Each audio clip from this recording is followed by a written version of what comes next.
just unwinding, getting ready for sleep. I was going to read a few folk tales before bed. Would you like to join me? Great. I've actually really been looking forward to sharing this book with you. It's called Legends of Ireland by C.M. Garnier. I found it at a library sale when they were getting rid of some of their older books.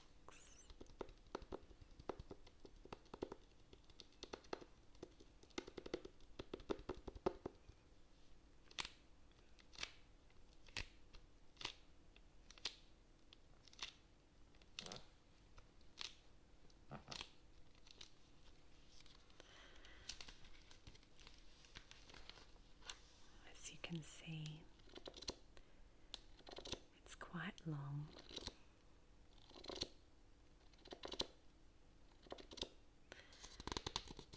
But it's broken up into individual legends,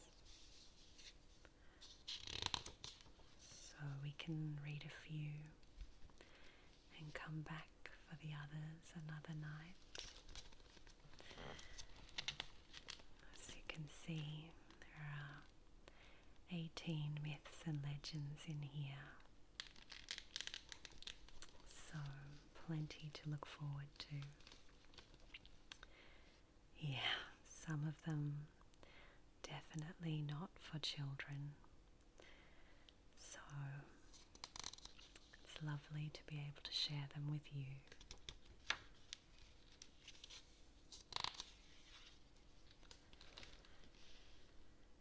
The first is called the White Trout.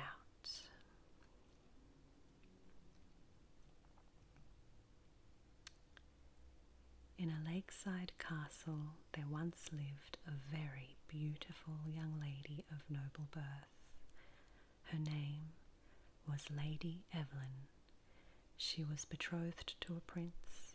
The wedding day was approaching when, on a dark and gloomy day, she was suddenly killed by a band of thieves and her body thrown to the bottom of the lake.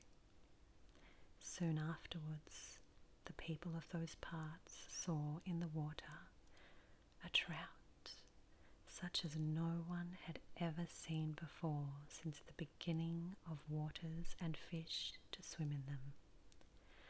The trout was of a spotless white, always restless, always swimming back and forth, as though in search of another trout like herself.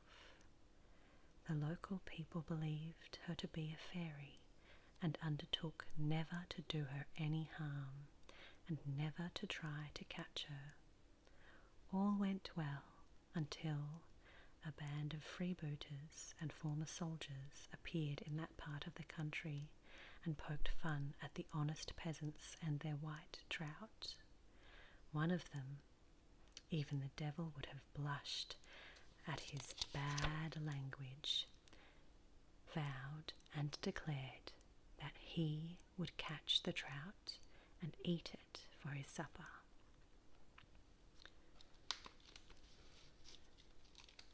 And so he did, the rascal, and no sooner had he arrived home than the trout was in the frying pan.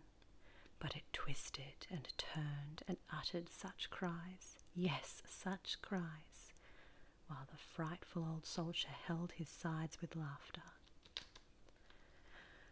When he thought it must be cooked on one side, he turned it over and gave a start of surprise on seeing that its silvery scales bore not the slightest trace of burning.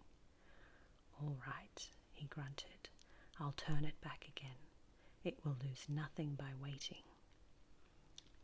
And so, after a few minutes, he turned it over again, despite its cries, and he found the other side as bright and glistening as the first. "Well, this beats everything," he exclaimed. "Just wait a moment, my fine trout." He put some more coal on the fire and blew at it with his great red cheeks, but on neither side of the fish did he see any signs of frying. "Ah, my beauty," he said, "that's a fine fuss you're making, but it will do you no good to play at being hurt, for I think you must be a mouthful fit for a king." Holding it with a fork, he took up a knife to cut off one of its fins, but hardly had the point of the knife touched the silver scales than a piercing scream rent the air, and the white trout leaped out of the frying pan into the middle of the room, where it appeared as a trout no longer, but a most beautiful young lady, clad all in white, wearing a circlet of gold around her thick blonde hair, while a thin stream of blood trickled slowly down her arm. "Look at the wound you have made, you monster! Could you not have left me in the lake instead of preventing me from doing my duty?" The miserable man trembled like a dog in a wet sack. He stammered, asking for forgiveness, and excused himself by saying that he knew no more of her duty than of her going to church. "I was waiting for my lover, who is coming to me over the water. If he passes by when I am not there to receive him, then I have lost him forever. I shall change you into a salmon, and shall hunt you as long as the grass turns green and the rivers run down to the sea." The ruffian then became fearful and pleaded for mercy. "First, give up your bad language," she said, "and your cruel tricks. Do your duty, and in future do no wrong, and at once put me back in the water from which you so cruelly took me." "My noble lady," he cried, stricken with remorse, "how should I ever have the heart to throw you back into the water, a girl as beautiful as yourself?" He had hardly finished speaking when on the floor before his astonished eyes the white trout was again glistening with all its silver scales. He quickly put it on a clean plate, ran as fast as he could to the shore of the lake, and threw the trout into the water. For a moment the water was reddened by the blood still trickling from the wound. Then it became clear. From that day the white trout has had a small blood-red mark on its side. That very evening the old soldier became a hermit and spent the rest of his days praying for the soul of the white trout.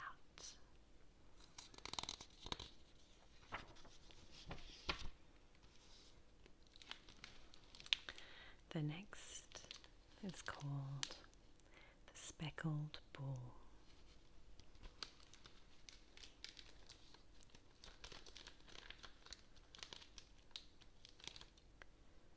In the distant past, in times long forgotten, there was a young cowherd who looked after a herd of cattle which was led by a young speckled bull. The lad was not very happy, for he had lost his mother, and his stepmother had no love for him. In fact, she gave him scarcely enough to eat. Seeing him faint with hunger, the young bull said to him one day, "I can see that you are hungry. Unscrew my left horn, and you will find inside all that you need to restore your strength." The bull bowed his noble head, and the cowherd twisted the left horn, which straightway came off in his hand. Inside was all he needed to eat and to drink, even a little white cloth to spread on the grass. When he had finished, he folded the napkin and screwed the horn back in place. That evening, at supper, he ate not a crumb, and his stepmother concluded that the little rascal had somewhere obtained a good meal. She was very intrigued. The next day, and the day after that, the same thing happened. Unable to contain her curiosity and her spite, she told her eldest daughter to follow the cowherd all day, unbeknown to him, in order to have a clear solution to the mystery. The girl kept watch on him from behind the bushes, but the bull was suspicious, and when the mealtime arrived, he drew from his beautiful horns a music so sweet that the girl fell deeply asleep behind her clump of gorse bushes. Not until then did the cowherd take his unusual midday meal. That evening he again touched not a crumb of the coarse food put before him, and the stepmother, whose daughter had been able to tell her nothing, was very displeased. The next day she sent her second daughter with the same instructions as the first. She likewise brought back no information, and for the same reason. On the following day, her third daughter was given the same commission. The bull's drowsy music caused her, like everyone else, to close her eyes. But she had not the strength to shut the third eye in the middle of her forehead, so that she was able to spy upon the bull and the fine feast of the cowherd. On learning the truth, the stepmother smeared her bed and her lips with the blood of a freshly killed cockerel. Then she called her husband and told him, with many groans, that she was at death's door, and that the only thing that could save her was a well-roasted slice of meat from the speckled bull, which led the herd back to the byre every evening. Her husband immediately placed a slaughterer on either side of the barn door. That evening the bull told his young master to arrange for another animal to lead the herd, and it was this one that was killed. A piece of roast meat was quickly prepared for the invalid, who sank her teeth into her enemy's flesh, as she believed it to be, and thereby recovered her health and strength. But she fell ill the following day, when she discovered how well she had been deceived. She acted the same scene and posted 2 slaughterers at the barn door. This time the bull was less patient. He led the herd back, attacked the 2 men, and transfixed them with his horns. Telling the young cowherd to get on his back, he made his way through the rest of the cattle, crossed the moor at a gallop, and took refuge in a wood. At dawn he told his young companion to eat and drink his fill, as usual, and to screw on the horn more carefully than ever, for he had still to settle an account with an old bull of his acquaintance.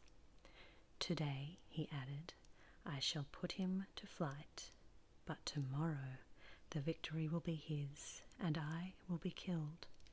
Then you must cut from my underside a thin strip of white skin, and from all the length of my back to the tip of my tail a thin strip of speckled skin. Make a belt out of these 2 pieces, and every time you are in danger, think of me. Take them tightly in your hands, and all my strength will pass into you. And so it befell, when the fine young bull was defeated, and stretched lifeless upon the earth, the cowherd went up to him, and with a heavy heart. The knife fell from his hands when he saw that his friendly bull was not dead, but had fixed him with his great troubled eyes. "Don't delay, or you will be killed yourself." The cowherd took up his knife, but his hand was so shaking that he could not bring himself to make the incision. A second time the dying beast urged him to begin, but in vain. And yet a third time, while he shed a great tear which rolled slowly on his fetlock. Restraining his own tears, the cowherd did as he was bidden, and when his friend the bull was dead, he bound the 2 strips of skin around his waist and set off towards the setting sun, sadly but confidently in search of a new life.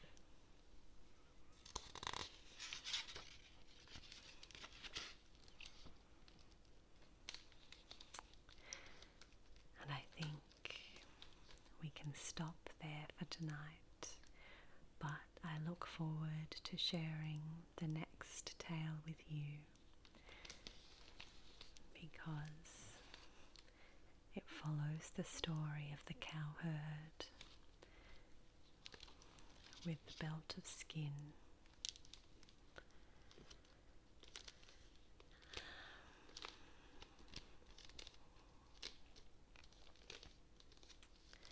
But for now, I think it's time to just close your eyes. Close your eyes. Close your eyes. Close